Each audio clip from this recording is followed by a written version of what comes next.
Hey, this is Rodney Crowell, and you're listening to Walking the Floor. I'm walking the floor over you. Walking the floor. I'm walking the floor. Walking the floor over you. Hola, senors and senoritas. This is Chris Shiflett coming to you live from Spokane, Washington on Walking the Floor. Oh boy, you can probably hear it in my voice, or I should say what's left of my voice. I'm on tour. I'm on tour on the West Coast of America, bringing it to the people. This morning I'm sitting here in my hotel room in Spokane, Washington. It looks cold and a little gray. I'm about to hit the streets, go on over to Frank's Diner and get me some breakfast. But first I got work to get to. I got work right here in Spokane. Well, I had work last night at the Big Dipper.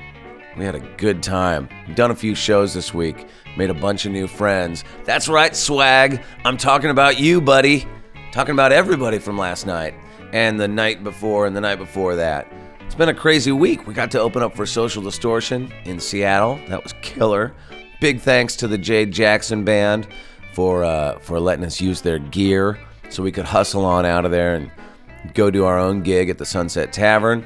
Night before that, we were in Portland at the Hawthorne Lounge, and it was great. I want to thank everybody that's coming out to these shows. There's a lot more shows to come. Please go check my chrisshiflettmusic.com website. You can see all the dates, get tickets, or you can go to my Facebook artist page. It's all up on there. While you're doing that, feel free to pre-order my new record, West Coast Town, that's coming out soon. And if you can't wait for April 14th when it comes out, come on down to one of my shows. I've got a couple boxes of CDs of the new record, and I've been selling them. So I'll have some of those for you. Oh boy, yeah, it's been a good week. We've been doing a lot of long drives. You know what I've been doing on those long drives? I've been listening to that new Marty Stewart record. That's a good record. If you listen to my interview with him a couple weeks ago, you know he's got a new record out, and it is fantastic. Couldn't recommend it more. That new Nikki Lane record's great too. Highway Queen, love it. Been listening to a lot of that too. What else is going on this week? Oh, well, we got Donnie Trump's big legislative failure, trying to repeal Obamacare. Didn't work. Hopefully that's the first in a long line of legislative failures for President Trump. Fingers crossed. All right, let's go pay the bills. Let me tell you about Zounds.com. Zounds.com is the place online where you want to go get all your music gear because Zounds makes gear more affordable. You can split your order over like 4, 6, 8, or 12 monthly payments. And Zounds never charges interest, ever. Zounds also has absolutely free shipping on every order with no minimum purchase required. And they provide fast 2-day shipping for free on more than 90% of all their products. And to cap it all off, every single person you talk to at Zounds is a real musician. They're not salespeople. They don't work on commission. They're just rock and rollers ready to get you your picks and your Telecasters and your Vox AC30s and all the rest of that stuff that you need to go make your little willy willy willy woo. Sounds.com. Check it out. All right, it's interview time.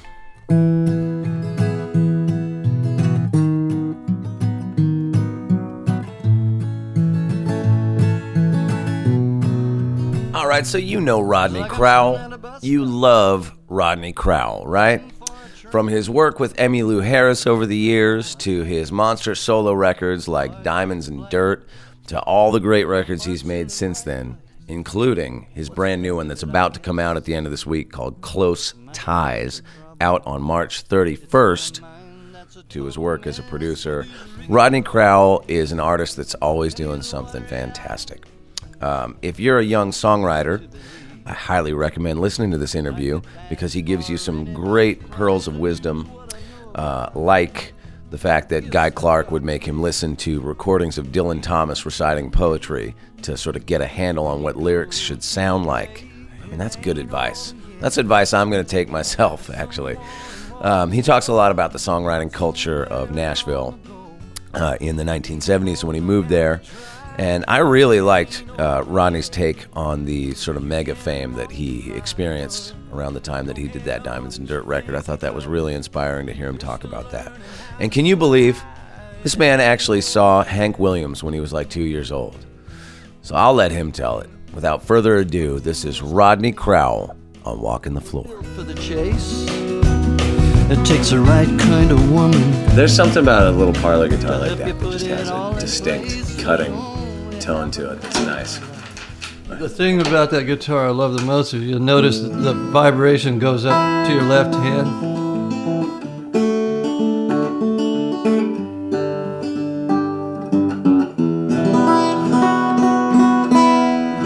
Yeah, that is beautiful. What year is that thing? 32. Wow. Cool. Now, am I right? Is that the guitar that you're playing in the video for It Ain't Over Yet? Yes. Let's start there. Let's start with your latest record. Okay. I've been a little bit obsessed with that tune. Uh-huh. It's a great song. Can you talk a little bit? I mean, obviously, you have a long history with Roseanne Cash, of course, but how did that collaboration come about between you two and John Paul White? Yeah. Well, I was writing It Ain't Over Yet. Guy Clark was a longtime friend of mine, close friend, and he was dying, and it was a slow process, and I knew he was. And, our friendship was about accepting that, So Yeah. I'd go see him, and we would pretend to write, just tinkering, just doing something, just to try to break the monotony of a body giving up. And so I started writing the song. The basic narrative, it's like I'm sitting at a bus stop waiting for a train. I was writing the narrative that I'm singing on it was pretty much how I felt what Guy was experiencing. And then the choruses were more from my perspective, like it ain't over yet. Interesting that you don't sing the chorus. Well, yeah. And then the bridge section that Roseanne performs, it was really Guy's wife Susanna was actually maybe in some ways my closer friend than even Guy. We were really close friends, and she had passed away herself. But she was the one, when we were younger and chasing the dream with whatever we could ingest, and be competitive with each other and that kind of thing. She would always have that kind of, you silly boys, you're so competitive, Right. And it's not about that. It's not, it's, art is about allowing it to happen. And Right. you guys are always chasing it the wrong way, and really not condescending, but with great wisdom. So Was she a songwriter herself? yeah, she was beautiful. Or is she still alive? She's not alive. Okay. She passed before Guy. But she was a poet, and she just was, typically in a gang of yahoos. There's a wise woman in the middle of it, who's dispensing wisdom that we're not listening to. And so when I came to that bridge, I heard Susanna's voice, and those basically words that she would say. But when I heard the melody, I thought of Roseanne. I said, I know Roseanne's voice really well. That's it. And exactly what it sounds like when she comes in is exactly what I heard. So the narrative does change. In some of the second verse, I start really singing about myself, and then the last verse, it's kind of mixed between Guy and myself, kind of a split narrative there. But that's how the song came to be. In that second verse, when you're singing about yourself, and you sort of, I forget what the exact line is, but it's something about how you had one great love in your life. Yeah. Were you referring to Roseanne? Well, no, I was actually referring to my wife now. Okay. Right. Yeah, poetic license. Right, yeah, sure. The narrative is, Roseanne was a great love. Sure. But, I will leave this old world somewhere near the woman I'm with now, And did your relationship with Guy Clark go back to your Texas days, or did you guys know each other? No, I met guy in 1972 when I arrived in August in Nashville, 1972, with no songs of, that would have gotten me anywhere. And within a month's time, I'd stumbled on a guy, and, he took a liking to me and said, let me follow him around, and were you already aware of him though I was coming from, was he not also from Houston? Yeah, he was. I was aware of him through the coffee house, the Sand Mountain Coffee House.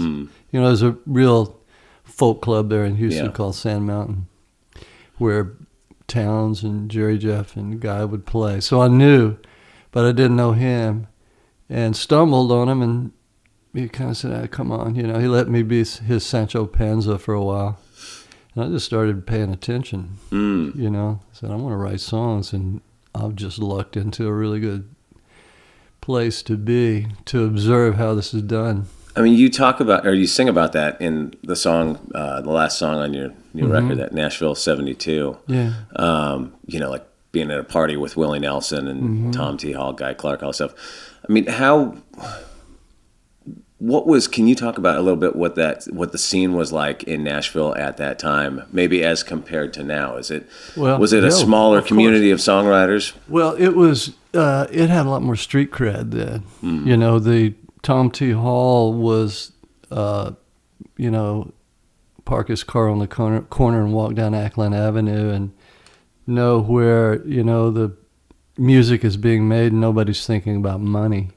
It was, we would group in this house that I had with Skinny Dennis Sanchez and Richard Dobson, and it became sort of a central for songwriters to come and stay up all night and drink cheap wine and, smoke dirt weed and trade songs and try to figure out, what the process.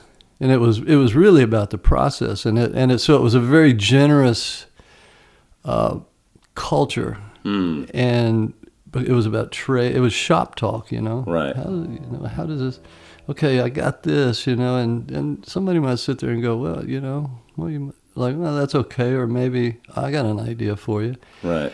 And Guy Clark was kind of the curator of that culture and the most erudite on the subject of writing songs, and so had he did have a professorial air about him. Like early on when I went around his house, he would play me, he had tapes of Dylan Thomas reading Under the Milkwood or A Child's Christmas in Wales. And he'd say, look, man, he says, you have to make your song sound like this. Your language has to be this articulate, and this tight. Oh, okay, my eyes would roll, but that's a kind of thing where tall order for a young songwriter. Tall order, but the thing about once it gets in there and it starts to get in your bloodstream and then settle, become, the settlings in your knees, that when you start, those few inspirations start to come to you, you're kind of rooted in something other than making money. And the thing that, as Nashville now, I'm a young songwriter, where I was, my early 22 then when I came in, now the 22-year-old that I see comes in, the publishing and the business is not so much, doesn't say, you guys go off over there and hang together and talk to each other about writing and putting songs together. They drag them in, have appointments for songwriters to get together on Thursday and Wednesday, and you go write something good. And the chances, and that's 10 o'clock in the morning, and the chances of the conversations that have been going on for 4 or 5 hours that yield a breakthrough concept or a line, or somebody says something really clever or useful, at 6 or 7 in the evening, that around 1 o'clock it's marinated to where it becomes songs are starting to develop. Right. I don't think that the current paradigm for writing songs in Nashville is so much that way. Now it can happen I guess if you have a group and you're living together or traveling together or working together, or, getting your nose bloody together, a creative language can start to develop where good songs come out of it. But just straight, the business of songwriting, a young songwriter comes to Nashville now and they put him in a room and say, write a hit for so-and-so.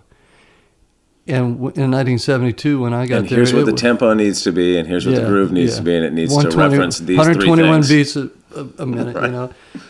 The difference is when I came in, got there, and I think this was great. The conversation was never about writing something for somebody to make money. The conversation was about how are you getting this done? What are you figuring out? What are you learning about the process of writing songs? And was that process? Are you talking about that? Was that while you were working with publishing companies and labels and artists? Eventually, the publishing company got involved. Like, was the business hip to what you're saying? The business was not hip to what I'm talking about. It wasn't really promoting the salon such as it was, from 6 o'clock at night until dawn the next day. That had organized itself. But the fraternity that was going on there with men and women, Steve Earle was through there. That's when I first met Steve, and John Hyatt was around then, and it was just about, man, here's what I got. Here's where I am now. And oftentimes, the songs weren't up to snuff. And a really valuable thing would be, at 11:30, the guitar comes around to you and you squeak out this song that you've written that's really not ready for anything. It was really of no import, and it would be ignored, or scowled at, which was really great. Really learning curve. Is like, well, that went over, but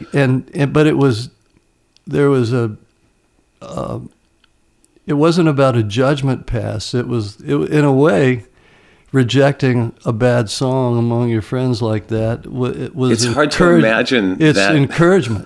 It's just hard to imagine that with the room full of people that you're talking about. You and Steve Earle and Guy Clark. Guy rarely threw out a shitty one, but I did. Before it really opened up for me. I was. The good news for me was that I was there at a time when I didn't have anything to show.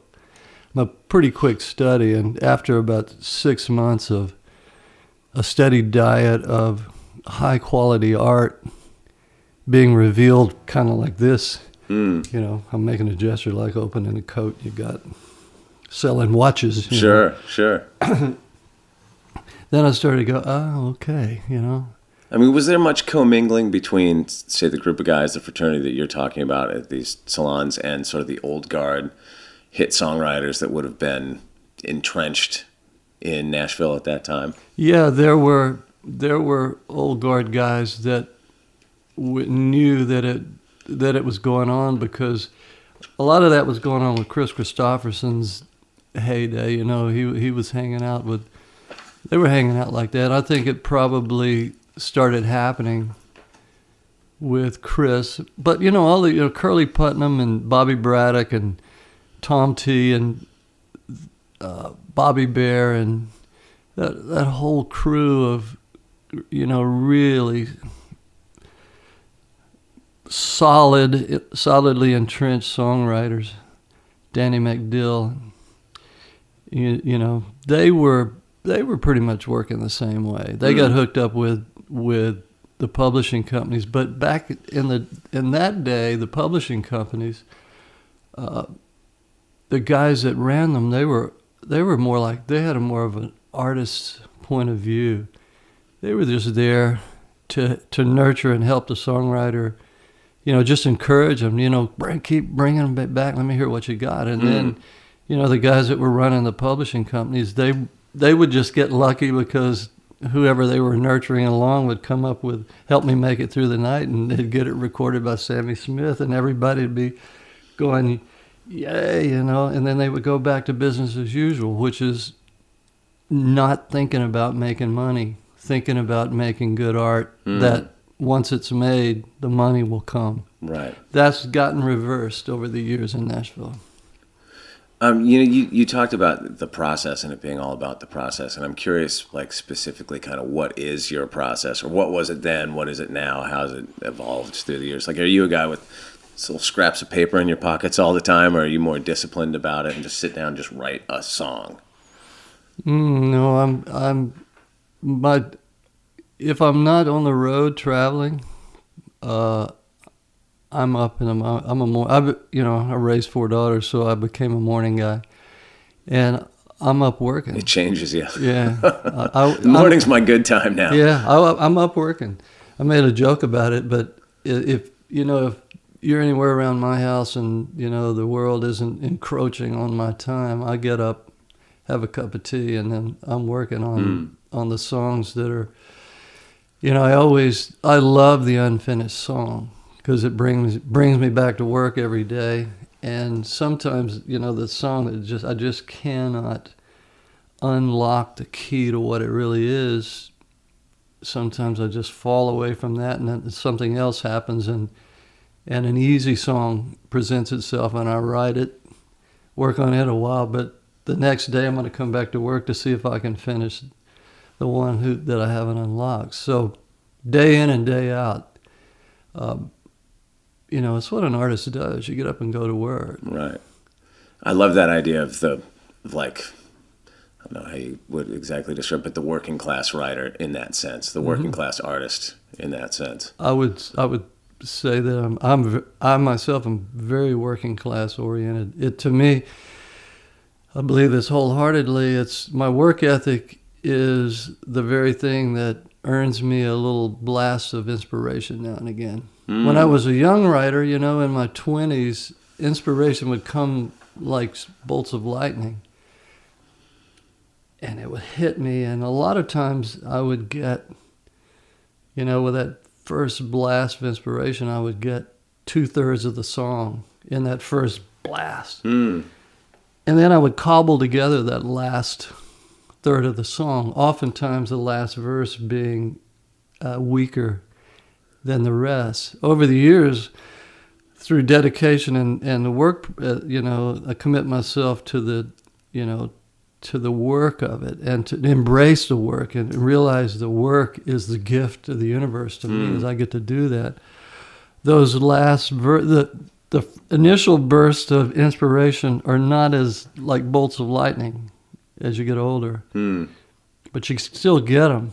And then it's like the ability, maybe that burst of inspiration will get you one verse and part of the chorus.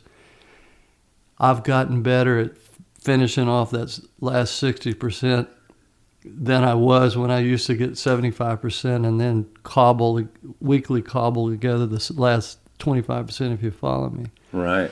So to me, that is a process of getting up and going to work every day and getting better at it.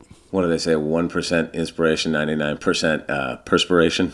Yeah, I would say probably truly 20% inspiration. Right. If you get a burst at this stage of the game, at the age that I am, when I get a 20% burst, I'm home, baby. Right. I can bring it. I can craft the rest of that baby and keep the language pretty close to what that first verse was. I mean, your new record sounds like you got a lot of lightning bolts of inspiration. It sounds really fresh and inspired.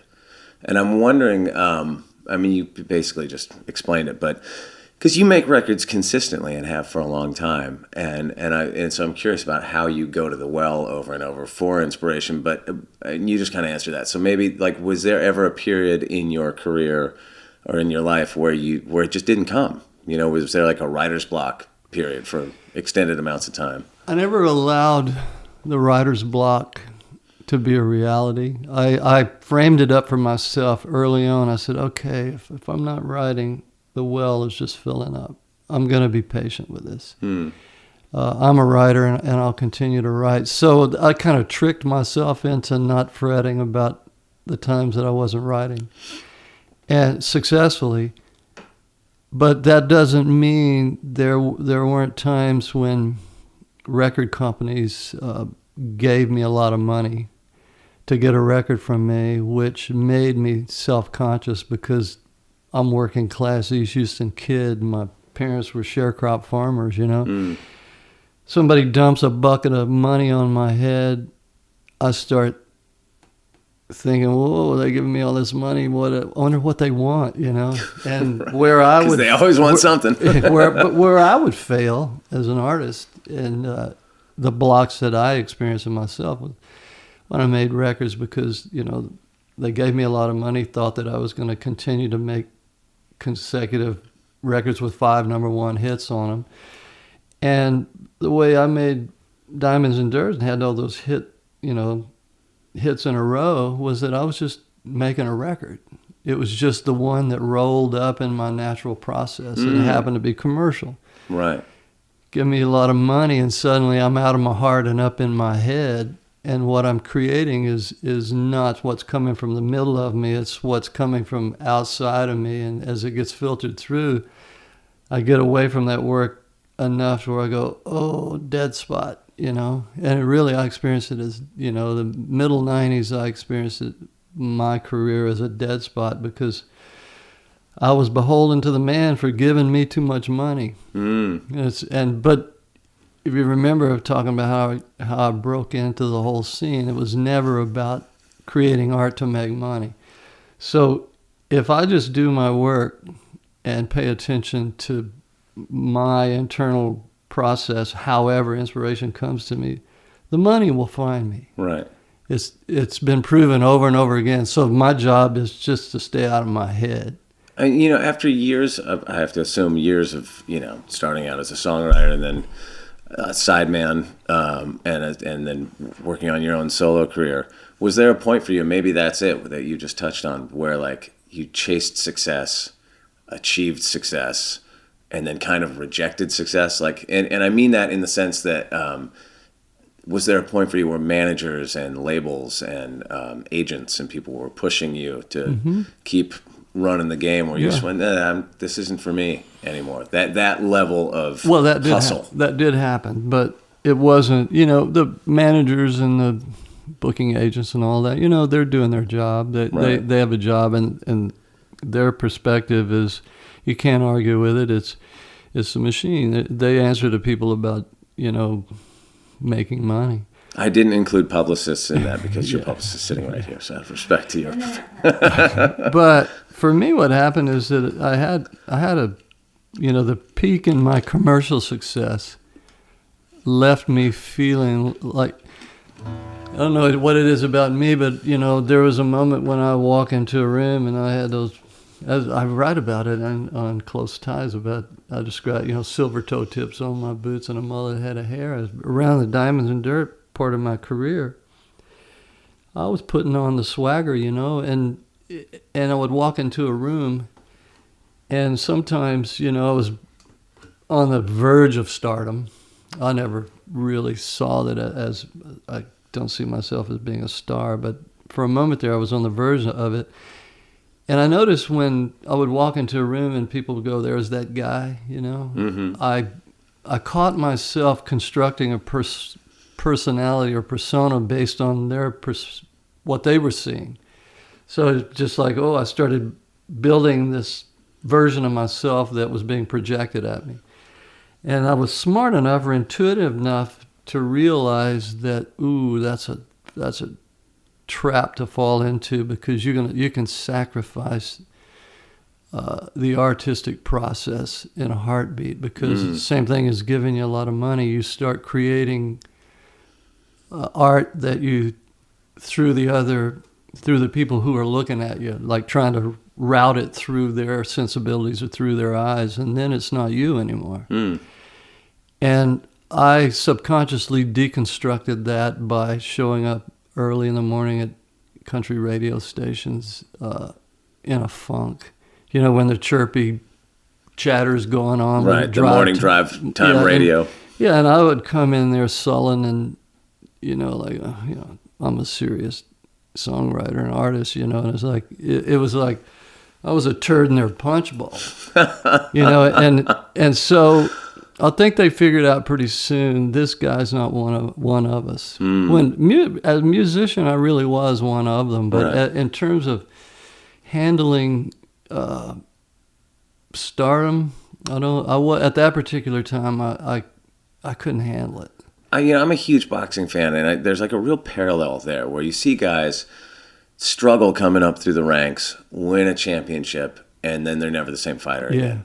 You know what I mean? And sometimes, and like in music, you know, it's kind of like what you're talking about. People struggle to get to the top of the mountain, and they get there, and they realize, I don't really like it up here. This isn't for me. And then sometimes, and I think maybe you're a really good example of this, they dig deeper into their art, and it doesn't destroy them.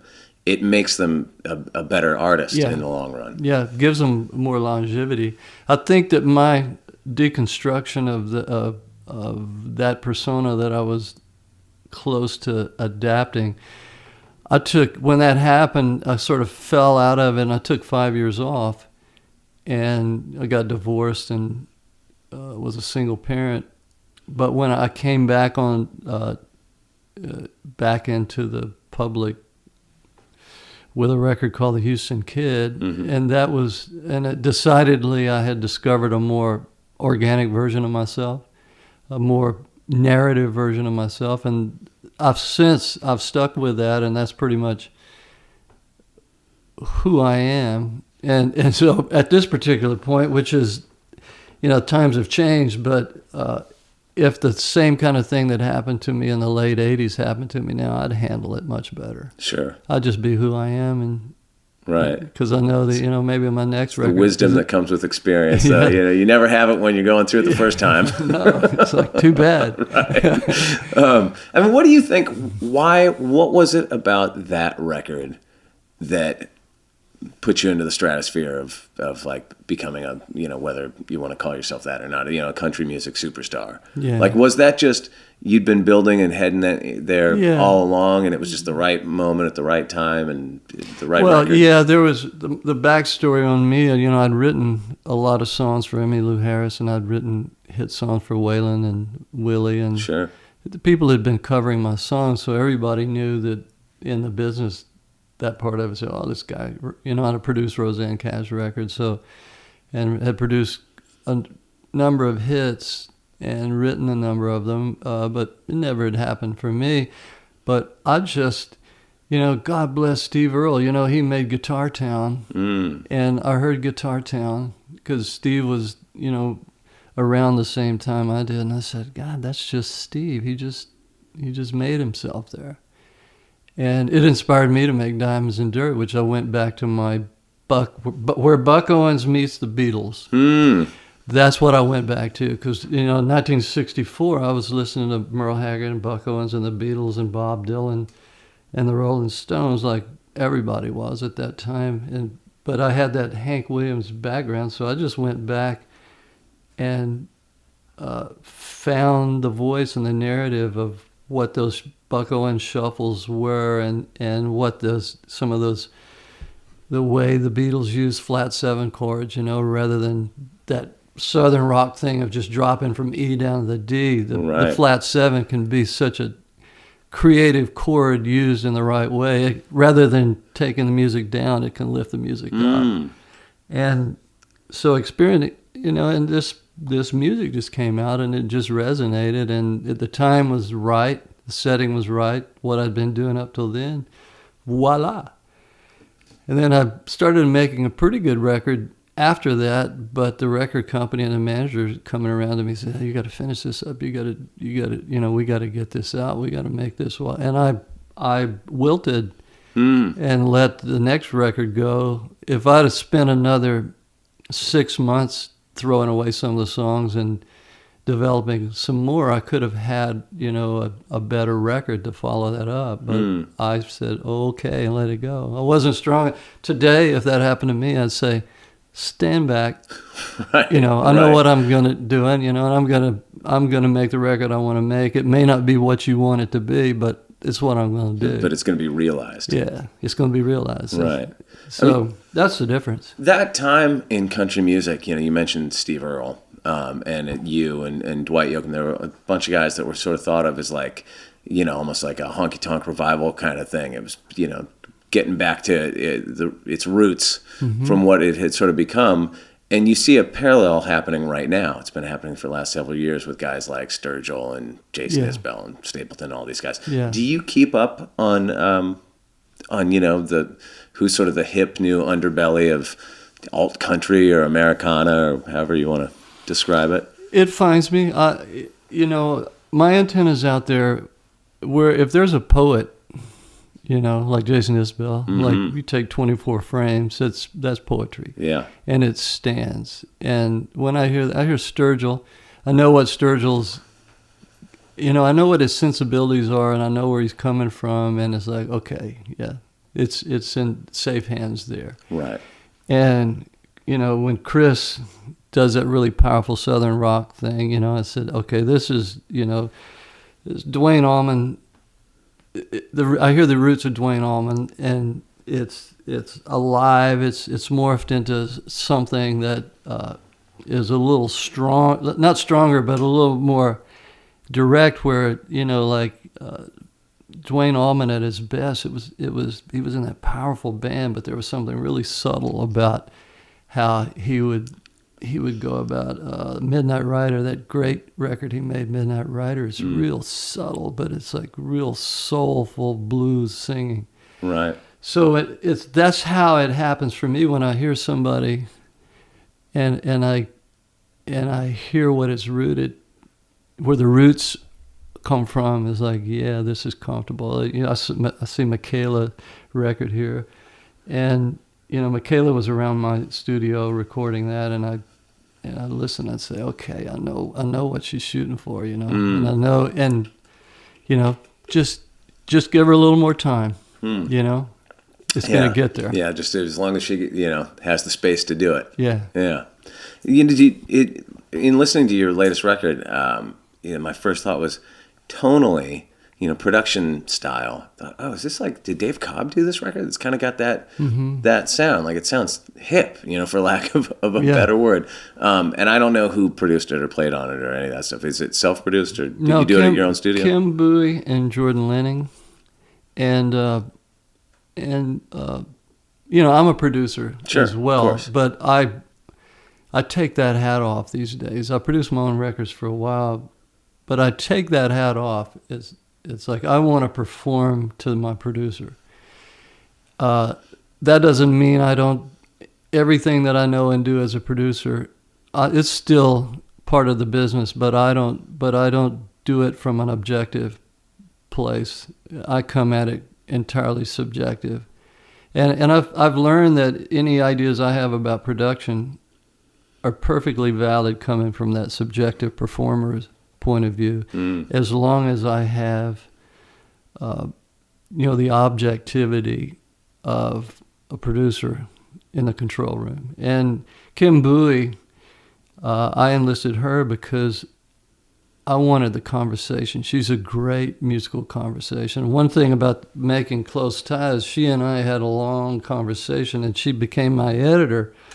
But I had a batch of songs, and we discussed them, and I went with her emotion and her intuition about what moved her, and I would understand what was moving her, and I said, so I want to continue to play to what's moving her and try to bring more passion to what's moving her and follow her vision and make my vision and her vision one. And then she very wisely introduced me to Jordan Lenning, who, if you don't know about him, let me be the first to tell you. Tell me. He's brilliant.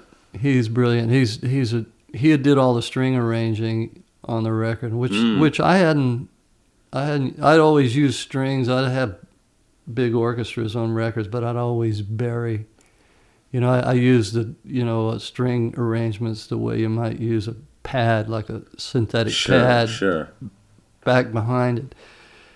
Jordan comes in and he's writing string arrangements that aren't designed to be padding. It's designed to be like a guitar part. Right. And so I was. That's noticeable on you, right? That sticks I was out. knocked out by Jordan and how creative he was and how interesting his musical sensibilities were. It inspired me. I went, wow, I don't think I would have. If this were me, I wouldn't get strings arranged that we shove them up. I would have them arranged so that we duck them underneath. And it's like, ooh, good stuff. This is not something I would do, and I really like what he's done. And then Jordan would do things like on I Don't Care Anymore. We just didn't have a feel in the bass and drums and the rhythm, and I'm kind of getting ready to bail on it. And he's over there, and he starts playing this little guitar riff. And I was like, man, that's the guitar riff. And that's what the song needs. Yes. From there, we got a song. And it illustrates what I'm doing, what I've written into the song in a way that's musical. It's music. Right. It's not just guitar, singer-songwriter, strum, little finger part. It is actually a hook. And Jordan Lenning is full of those. I mean, his father's Kyle Lenning, who was a producer around in my age group and ran a couple of record companies. A good guy, a really good guy. But Jordan is loaded with talent. You know, it's like, I would say Jordan to me has like Blake Mills level of talent. Really? He's not the guitar player that Blake is, and he's not really a songwriter and poet like Blake is, but his creativity, right? The amount of creativity that he brings to the session can change things from being what they are into something even better. And I think that's what Blake does. Yeah. Have you worked with him, Blake Mills? We worked in that, just playing songs back and forth, maybe making a record together. Hasn't materialized yet, but with him producing? Yeah. Oh wow, that'd be a fantastic partnership. Yeah. Like, I hope that happens. Yeah. I mean, it's so great when, as an artist, when you find people to work with in that, you know, in those roles to produce or just to be in the studio with, that who you trust and you can give up. You know, oftentimes with your own songs, I think it's hard. I don't know how you are, but you know, it's hard to let anybody else in and have an opinion, a strong opinion, you know, and it's great when you find those people that you can just really turn over the reins to and let them run with it. I had that experience with Joe Henry, and you know, I produced like Houston Kid and Face Right Hand and The Outsider on my own and got by, you know. It's like, oh, wearing too many hats, but somehow I managed to make pretty decent records there. And I made a fourth record that spent a lot of my own money doing it and listened to it. Well, actually, Richard Dodd listened to it, and he says, "That's really nice, Rodney. Now you should put that on the shelf." and How'd that advice go over? You know, to my credit, I knew he was right. Right. You know, I knew I had gone too far, and it was, you know, all of what little tricks that I had were starting to glare. Is that still on the shelf, or is that it's on the shelf? It'll stay there. Yeah, but then but you know, it's on the shelf, and there it'll be.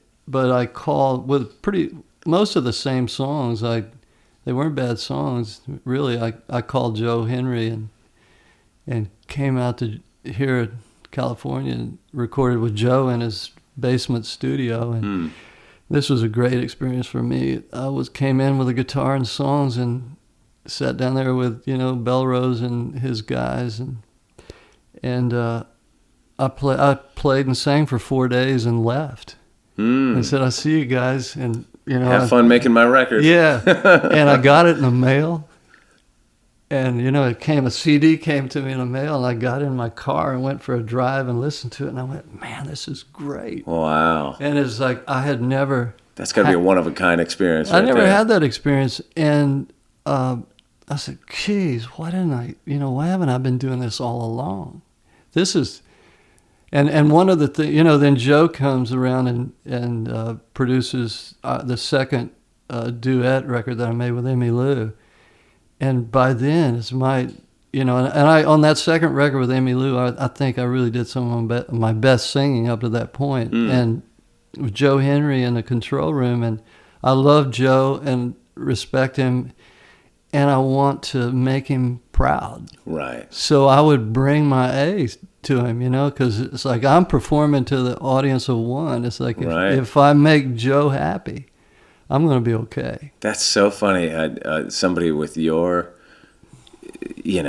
career and history, it's inspiring to hear that that's what you take into making a record recently. Yeah, and it's what I did on Close Ties. Right. It's like, I want Kim and Jordan and Dan Nobler, my engineer. I said, I want to make them proud of me, and I'm going to perform to them, and I'm going to take it as far as I can at this point. Maybe 6 months from now I could do this song again and give it even more. But for right now, this is what I can give, and I don't want to leave anything on the floor. To me, that's the beauty of having a producer. I become a far more singular performer.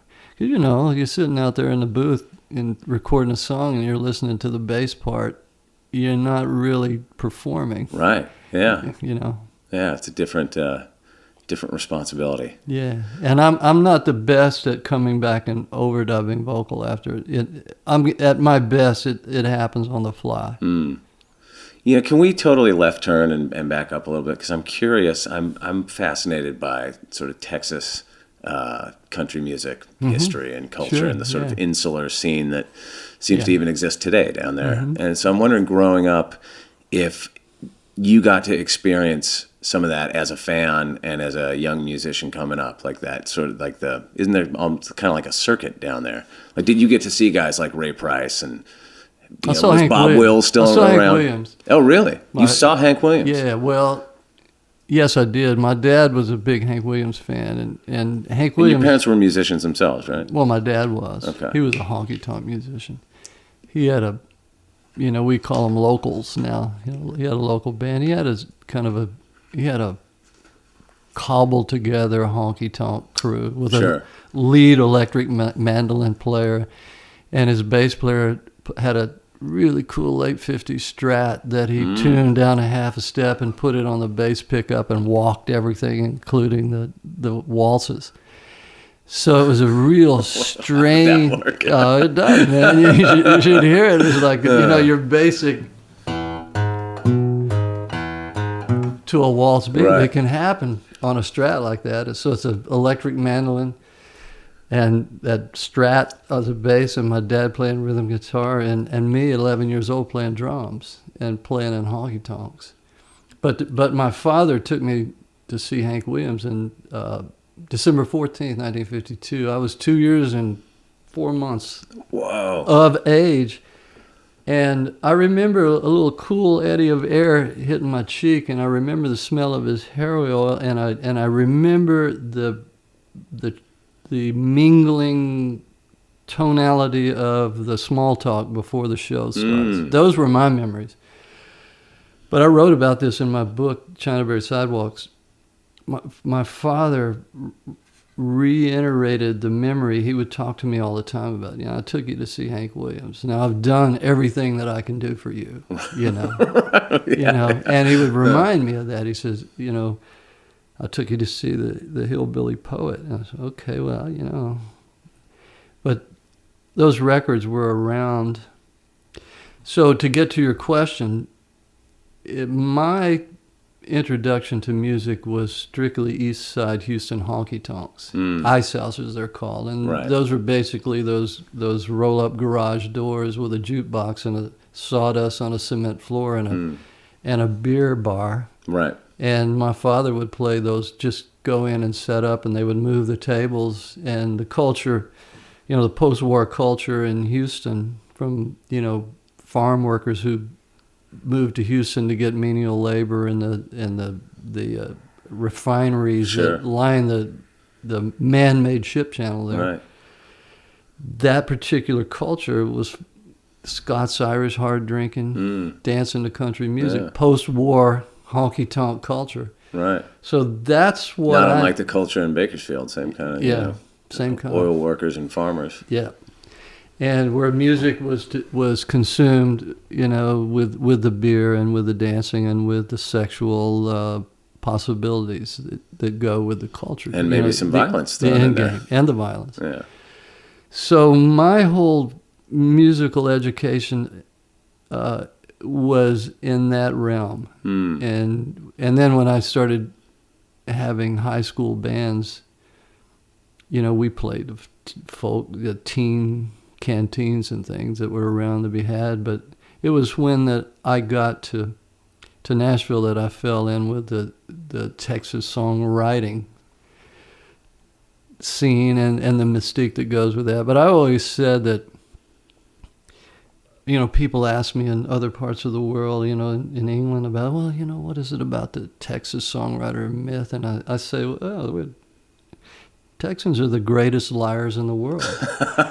You know, I said, you can take the history of it, you know. Andrew Jackson was president, and Sam Houston was the governor of Tennessee, and he got in trouble because he had a 19-year-old wife who was cheating on him publicly, so they fired him as governor of Tennessee, and he went to Washington to whine to Andrew Jackson, who says, I got a gig for you. I want you to go down to the Texas territories and figure out how to get it away from Mexico. So the whole thing was built on a lie.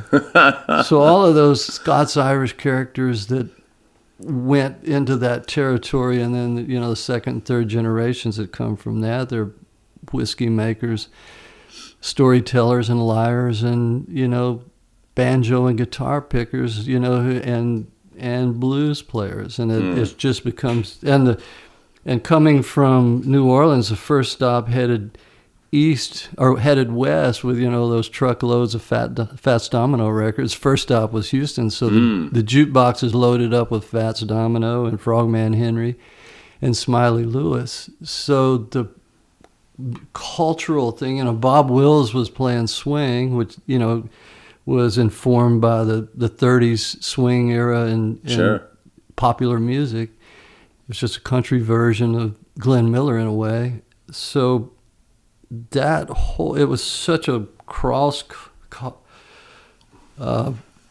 section of different kinds of music that it developed its own mystique. And also Texas was for a while a country. Right. After we the only state that was a sovereign nation. Yeah, right? It was a sovereign nation, and believe me, Texans still have that in their blood. So their Texas music is theirs, and the fans are rabid for their homegrown. To this day, that continues. Yeah, they are, and you know, I know guys that have monster careers in Texas. You know, draw 20,000 people and go to New Haven, Connecticut, and play to 200. Right. And it's because the Texas fans are like, I mean, they are loyal to their homegrown. It might be one of the last places, it probably is in America the last place that exists, whereas that would have been the norm, you know, 30, 40, 50 years ago. Regional, you know, success was much more of a thing a long time ago. Yeah. But it doesn't exist anymore, except there. Yes, that's... Yeah, with the regional hits don't really come through like they used to, do right. They? I think that's the best way I've ever heard that described. They're just the best liars. Yeah, I mean, you could make a parallel there with politics for sure. Yep. Yeah, in the modern era, really skilled liars. Yeah. So how did you? And I know I'm just kind of jumping around here, but how did you wind up joining Emmylou's band? Because you'd been slugging it out as a songwriter, but were you also a solo artist at that time? I had a tape. You know, I had a cassette tape, and a guy named Skip Beckwith came through. Was Anne Murray in Toronto, or Canadian? All of the bebop musicians from the Maritimes and Toronto, the junkie bebop players. The best gig in Canada for them was with Anne Murray. Really? Skip Beckwith was a great bebop jazz bassist. Butch Watanabe and Don Thompson, these horn players, and Lenny Breau, the great Lenny Breau, was in her band, and Lenny was a junkie nodding off on stage, but playing brilliantly. And there's wholesome Anne Murray had these really deep, self-indulgent, brilliant musicians in her band. And the bass player came through Nashville trying to find another guitar because Lenny Breau was fading. And a buddy of mine named Bob Cardwell was there, and Skip Beckwith came by, and he said, to talk to Bob about becoming the guitar player. And he said, "Oh, it's my buddy here. He writes songs." And I said, "Yeah, I got a tape." I gave his tape, and he disappeared. He went back to Toronto. Cardwell became the guitar player, and he left the tape with Brian Ahern, who's a producer, who was soon to hook up with Emmylou. And somewhere in the process of trying to find songs, they fell on my tape, and Emmy heard it and sent out a call. Get this guy. This is this I can relate to. So Not just I want to do these songs, but I want this guy in my band. Well, I want to meet this guy. Right. And because she just heard what she was looking for. And so I went to D.C. and spent a few days with her, and we sat on the floor and sang Louvin Brothers songs. And her relationship she had with Graham Parsons was kind of like that, sitting on the floor, and Graham would play her old country songs and things that she hadn't heard because she came from a folk tradition. And I think she was lonely for that, and we sat up all night the first night I met, and I played her, these Hank Snow songs that I knew, all of these old honky-tonk songs and country songs and like Appalachian folk ballads and stuff. And it's like, oh, okay, that was a friendship that started, and that's how it still goes. It's been a 45-year conversation about music. And you guys still might be found sitting on the floor singing some old Louvin Brothers tunes. Yeah, we said, we wrote most of the Traveling Kind, and we basically sat on the floor. But just the last little bit, I went down to Texas, and she came through on her way to L.A. for her first album, when she was putting together the Hot Band. And, she had an extra, I sat in with her at the Armadillo. We sang some songs, and then after it was over, she said, "Hey, I'm going to L.A. tomorrow. You want to go?" I said, "Yeah." And so she had a ticket with somebody's name on it. This was in the day where you could travel on somebody else's ticket. Remember those days? Yeah. Oh, yeah. And I came to L.A. and stayed 7 years. Oh, so you lived out here? Yeah. Am I right in thinking that the Hot Band evolved into the Cherry Bombs, which became not only your backing band, but weren't you guys like sort of like the go-to session band unit? Yeah. Well, the Hot Band was Emmylou's road band that Warner Brothers put up a whole lot of money to put. Great day, young artists, that the artist development wing of a record company in 1970. Artist development, what's that? Oh, man, it was like, here's a check for $100,000 to put a great band together to go play little clubs back east. And, at Warner Brothers, Lenny Waronker and Mo Austin back in the day, they would invest money to put you on the road and say, well, for me, Carl Scott said to me from his mouth, he said, we'll put a band together, what kind of band you want. You go on the road, and, we'll see who your audience is, and then we'll maybe release a single. We'll do that for 2 or 3 records. It doesn't happen today. It's which is really sad but at the same time, Emmy and I both had bands we couldn't afford, Right. So Emmy... That's why they're legendary bands. Come on. Well, Emmy starts out with a TC, with Glendy Harden and James Burton and Emery Gordy from Elvis's band. Right. When Elvis wasn't working, they were jumping over in the Hot Band working, and Hank DeVito and myself and John Ware, hippies off the street. It was kind of the culture, these really sophisticated Las Vegas top drawer musicians. Right.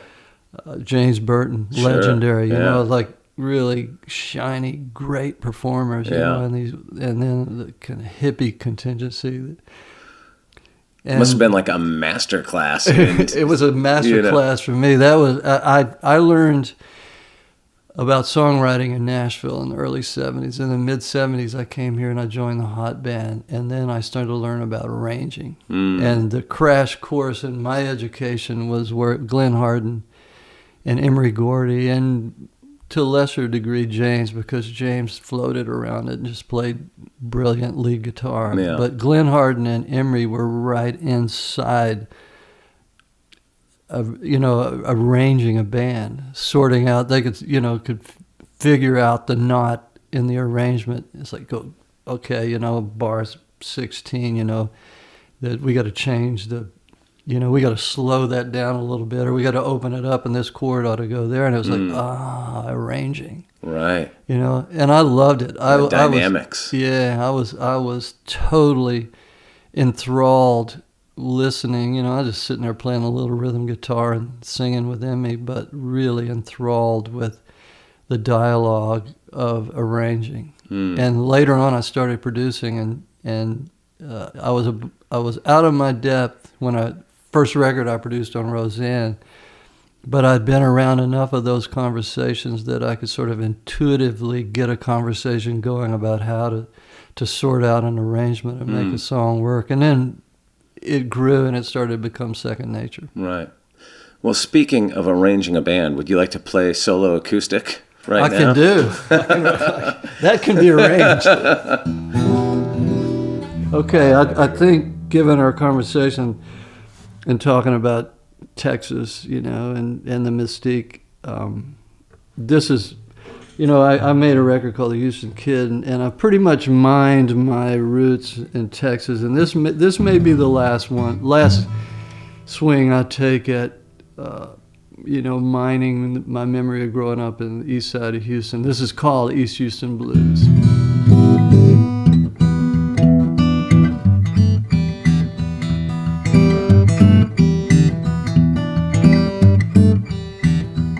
Well, I grew up hungry, and I grew up hard, ran the streets and alleys from my own backyard. I got a breaking in on my list of crimes, been before the judge one too many times. East Houston Blues, scale of 1 to 10, about a 9.5. Where it's always been. It's in the drinking water and in a bar ditch mud.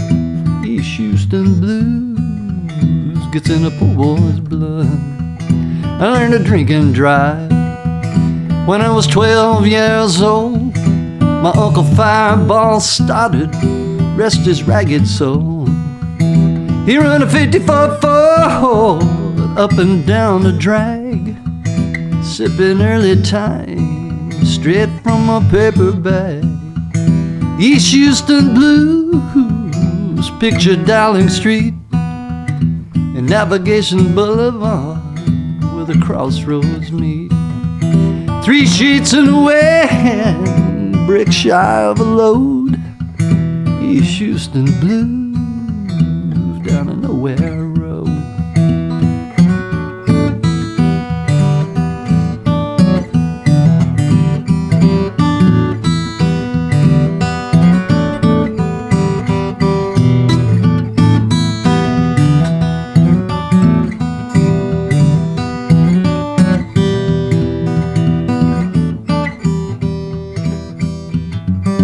$40 boots, big Bangora hat, stolen money from an inside job. Maybe think about that, yeah. Well, I'm a third-born child, my mother's only son, which means exactly nothing without a loaded gun. I don't believe in love, this I guarantee. If there's a God above, he's got it in for me. East Houston Blues, what you want me to say? I need to find me a woman, keep the wolves at bay, keep my head on straight, maybe toe the line. East Houston blues ain't no friend of mine. So you understand that of which I speak. I'm a worried man on a losing streak.